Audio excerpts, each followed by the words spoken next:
phone. We have folks. Can you hear me?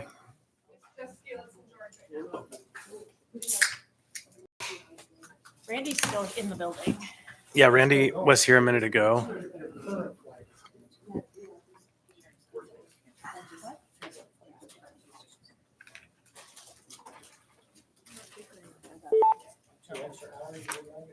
All right. Make sure you have all your numbers. Mr. Martinez, are you on the phone?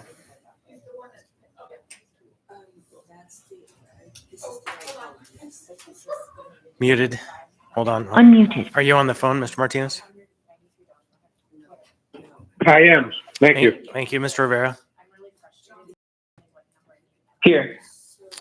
All right. And Mr. Farina, you're there on the phone? Yes. Okay. We'll get started in just 1 minute.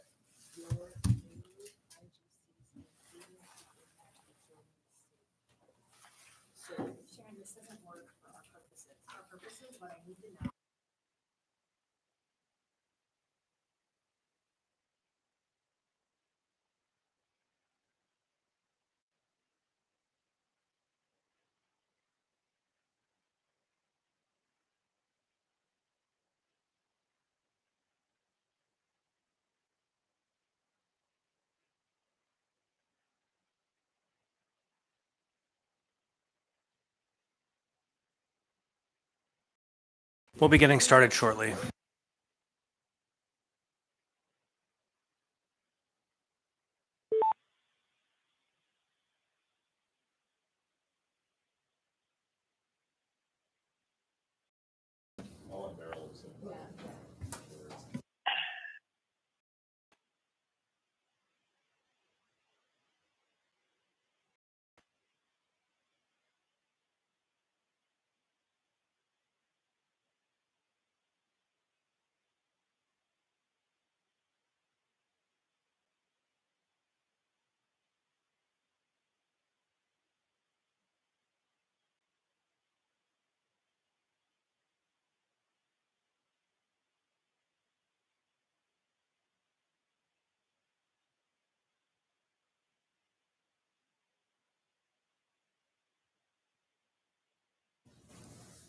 We are once again delayed.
To the folks on the phone, we are still just getting some final notes in order.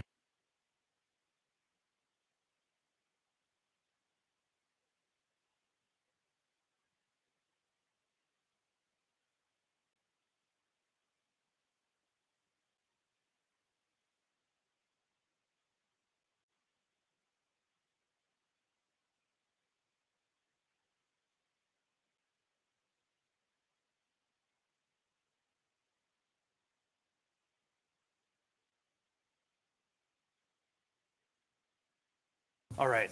Thank you, everybody. Sorry about the delay. I now call this special meeting of the Anchorage Assembly to order 2024. We were scheduled from 12:55 to 1:25. It's now 1:05 PM. Madam Clerk, would you please call the roll?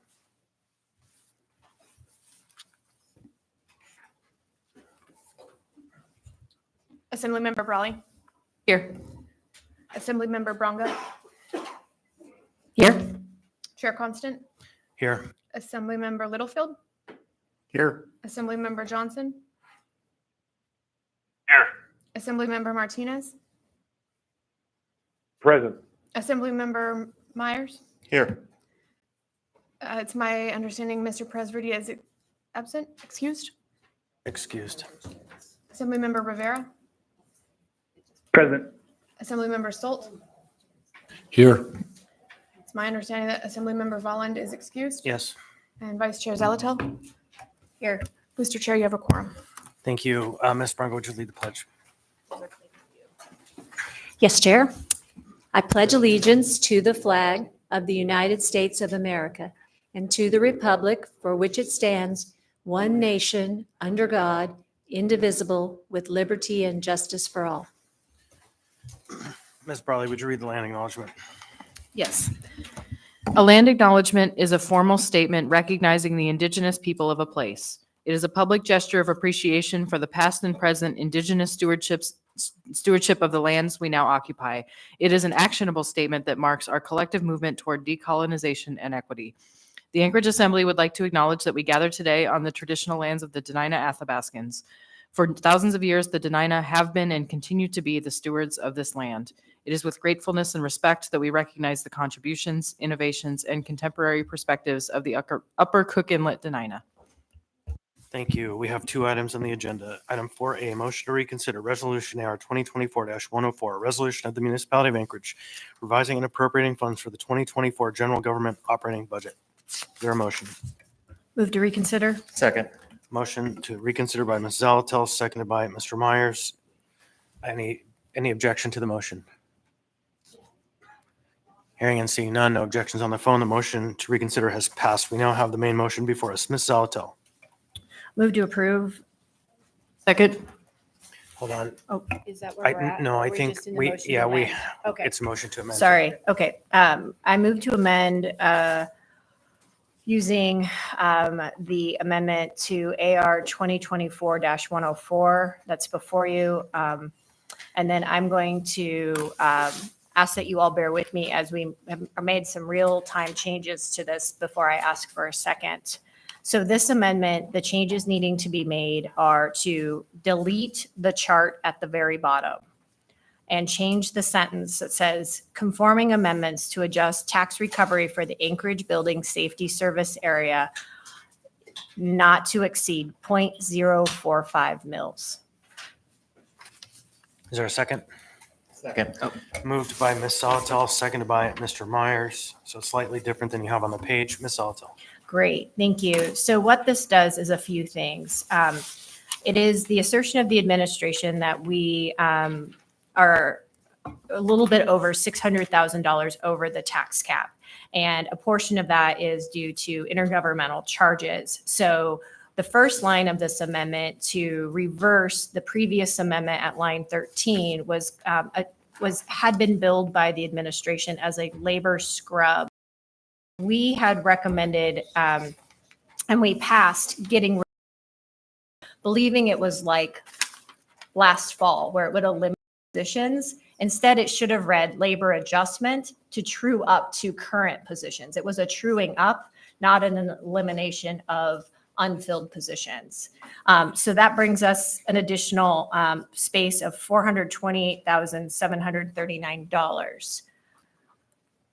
By then reducing the mill rate collection not to exceed 0.045 from the Anchorage Building Safety Service Area, that, which is also monies under the cap, gives the flexibility to take whatever that remaining delta is, but still let us get the maximum for the Building Safety Service Fund while keeping us under the cap. And we are going to leave it to Mr. Cipriano to really do that mill calculation out to past the 1,000th decimal point, because each hundredth of a mill is about $300,000.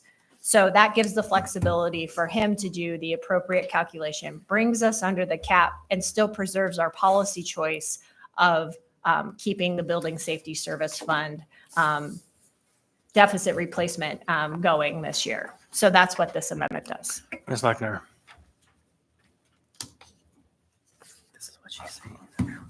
You said she wanted to be in the queue?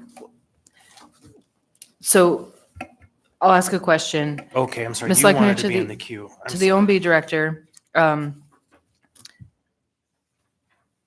As I understand it, what you just shared, so I'm putting it back on the record, is that a 0.045 would essentially be rounded up. So the question is, how do we reduce the BSSA mill levy? So I would like Marilyn Bonsoff to correct me if my statement is incorrect. But my understanding is that the calculation is in fact 0.045, as Ms. Zalatel mentioned. Our reduction in taxation for the building safety service area is so small relative to the massive amount of tax base that it was not large enough to swing the mill rate because it only goes out to 2 digits. And when we publish our mill rates, they're published to 2 digits. But I believe, and if Ms. Bonsoff will correct me if I'm wrong, that though we only publish to 2 digits, the taxation uses the true tax numbers when bills are allocated. Okay, so as I understand it, we are setting the policy intent that it is 0.045. And so there is no issue with what we just did. Even though if someone goes online and looks, it will illustratively show 0.05. Ms. Zalatel. Thank you. I actually don't think that will be the case because the next amendment on the mill document is going to make that amendment, and it will live in the portal of documents in our record and as stating our intent that 0.045. We fully understand that there is a much more sophisticated mill calculation that goes out really long, and that's why we wanted to give that policy guidance without having to come into the specific dollar figure. You all can go back, run the numbers, give the guidance to Mr. Cipriano of what that reduction needs to be, and then his magic on the mill rates will take it out as far as it needs to go. Our intention here is to reduce it by the minimum amount necessary in order to get under the cap, knowing that each hundredth of a mill is somewhere around $300,000, that they're pretty big swings. So I would note that the mayor sent out a press release that he agrees to help with this process. In what way did the mayor help?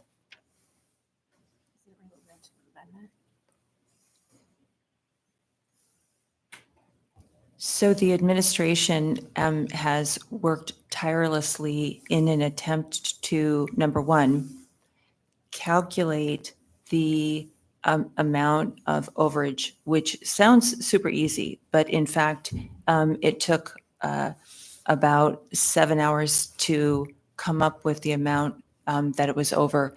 The second thing that occurred was once we determined that there was a problem, and that was late in the day on Wednesday, we had to determine what to do. And we reached out to, with the mayor's involvement, we reached out to two assembly members to seek assistance in obtaining motion for reconsideration. Okay, that's good enough. I think generally speaking, I get the idea. Back to this when we're off the amendment. On the amendment, anyone wish to discuss further? Hearing seen none, I'm going to ask for unanimous consent to adopt the amendment. Is there any objection? I'm not hearing or seeing any objections, so now we have the main motion as amended back before us.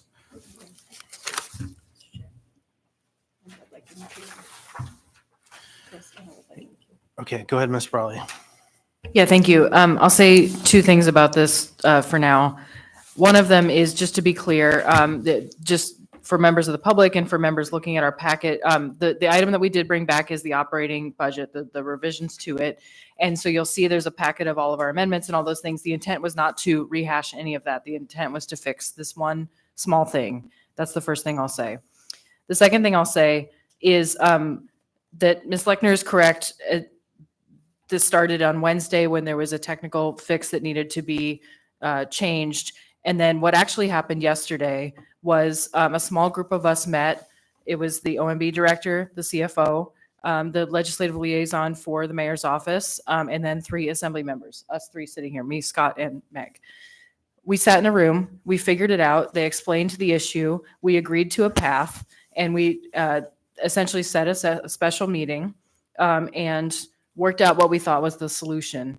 A few hours later, a press release came out from the 8th floor as well, with no knowledge, as I can tell, from the staff members that we were working with, that basically blamed the assembly for an error, called attention to it in a way that was inappropriate, I believe, and out of scale of what this is. And then basically put even more stress and less trust in the working relationship that is extremely dysfunctional in City Hall. And that is between the branches, between people within the 8th floor, between many different staff. And I just want to call that out because I don't think the public really understands what's going on, the level to which things are dysfunctional. And I wish more people did, because it is a toxic environment. It is stressful. It is a low trust environment for everyone. And it makes doing simple things extremely difficult in a way that it does not need to. And that is a choice. That is a choice by leadership to put this on all of us and to make everybody's job more difficult, more painful, more stressful, and just degrading to people's mental and physical health. And I think that just needs to be said on the record, and it needs to be known that that is what's happening in this community. And that is a choice. And it is not my choice. It is not my co-chair of the Budget and Finance Committee's choice, but it is a choice. And it is inappropriate, and I feel bad. I feel sad for this community. I feel sad for the people who work in this city, and I empathize with them. And I feel like I am becoming more and more degraded as well, and it is frustrating, and I just want to say that. And I might say more on Tuesday, but I wanted to say it now because that is what actually happened. Thank you. Ms. Alatel. Thank you. I share every one of Ms. Brawley's sentiments, and yet keep coming back trying to solve problems because is that what you do to be a responsible steward of this responsibility and look out for our city. I will say, I hope it's not lost on this body or the public that the budget passed unanimously. The first quarter budget revisions passed unanimously. And we worked as 3 members unanimously in terms of coming up with a resolution and collaboratively. I think it goes to show that regardless of whatever might be happening between the branches of government, that this body is working together to make sure our priorities and our policy choices are effectuated and that we're being responsible stewards. I think, yeah, that's where I'll leave it for today. Thank you. Mr. Constant. Yeah, thank you. 2 things. One, on the process. For the first 4 years I served this municipality, when we came to the budget and we came to first quarter budget revisions, the OMB director sat in the back of the chamber with an assembly finance staff And as amendments were processed, they actually up to the level of taxes, the amount of spending related to the tax cap, that level of working together has died. It's just a tragedy because we have in the past had a check to make sure that this didn't happen. And that check was called a relationship. And that relationship just simply going forward, what we see is the OMB director at the time working with the amendments that have been published in advance of the meeting to real-time calculate how close we are to these numbers to make sure we don't find ourselves in this position again. Now, I want to also once again speak to this press release. We heard from the OMB director that the mayor helped to make the decision to work with the assembly. The action I'm trying to visualize, maybe it's a phone call. Maybe the mayor made a phone call to a member, hey, will you make this reconsideration? But I don't think that actually happened. It wasn't even that much. So the executive branch of this municipality is now in the habit of sending out press releases when the mayor makes a phone call. That's a level of absurdity that this municipality has never seen. And so I just want to point out the absurdity of the moment that we are in, where he pats himself on the back for making a phone call. And so that to me is where the flaw and the fault lies. There's no one else. Members may proceed to vote.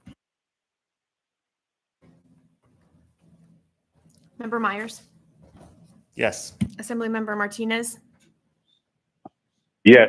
Assemblymember Littlefield, Yes. Assemblymember Rivera, Yes. Assemblymember Johnson, Yes. Chair Constant, Yes. Vice Chair Zalatel, Yes. Assemblymember Bronga, Yes. Assemblymember, Yes. Assemblymember Stolt. Yes. It's unanimous.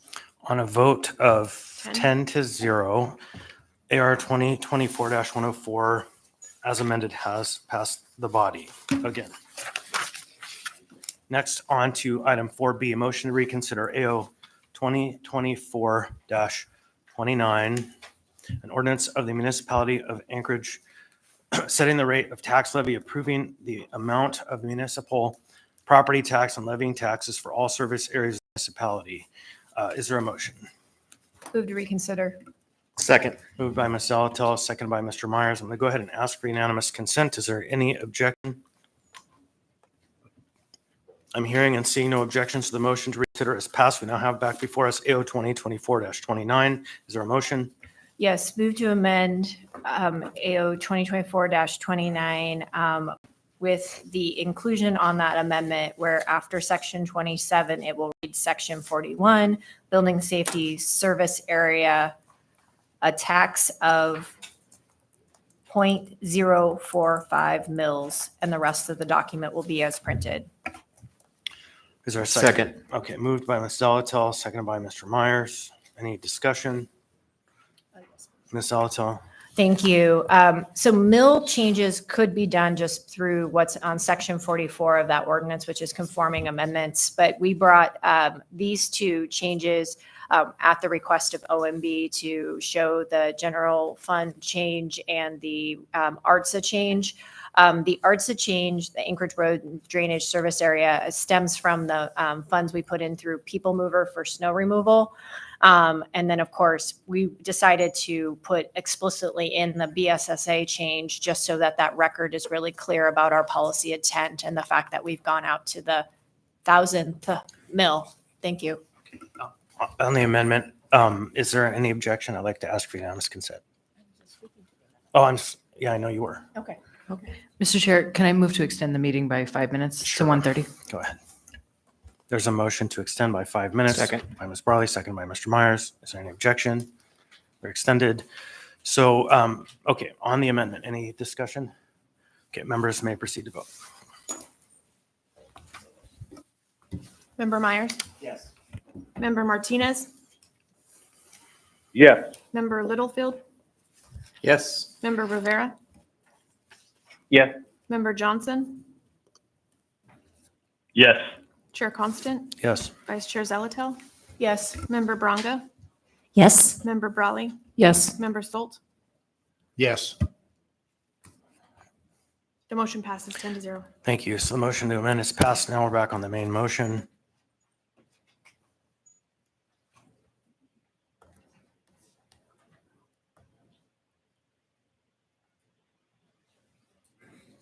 Ms. Alatel. Great, thank you. So as I mentioned under the amendment, but I think it's important under the primary item, section 44 is that conforming amendment language. So what typically happens at first quarter budget revisions is we're deep into the general government budget. We generally set the mill rates as proposed. And then that conforming amendment language lets OMB go back with the clerk, run the calculation and make those mill levy changes. But because we were coming back and out of an abundance of caution with Mr. Meyer and I, when we set we did the reconsideration, is we weren't sure. And so we just pressed pause on both items. And that's why we've come back and decided to be more specific this time. Thank you. So then we have the item as amended before us.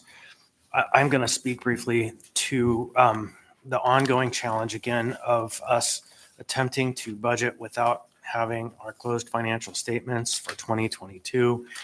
All of this to me feels like a shot in the dark, a guess that we might find ourselves having to come back to next year to figure out what actually happened, because we're operating on a foundation that's very shaky at this time. Now, I understand our teams who are working in the finance office have been working really hard and with limited staff, and it's all just symptomatic of the chaos that has kind of fulfilled the executive floors of this building for now a couple of years that have led us to this place where I think for the first time in the municipality's history, we don't have a firm grasp on the previous year's finances.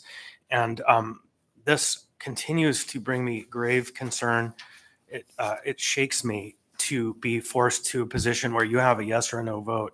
And really, we have to vote yes in order to get the levy moving forward and the tax bills out. Otherwise, a whole cascade of other problems come up. Thankfully, we did approve tax anticipation notes. So if some issue were to come up that made it difficult for us to finalize the levies, this assembly did take a protective action at our last meeting, despite the administration saying they would prefer us not to move forward. So the financial footing of the municipality continues to be strong. It's just questionable about where we sit at this time on our balanced budget. So I'm grateful for the members' quick action, especially to the members of the Budget and Finance Committee leadership and Mr. Myers, who has de facto found himself sucked into the process of leading the budget for the Assembly. It's an ignominious virtue, I believe, not one people generally sign up for, because it is an abundance of work.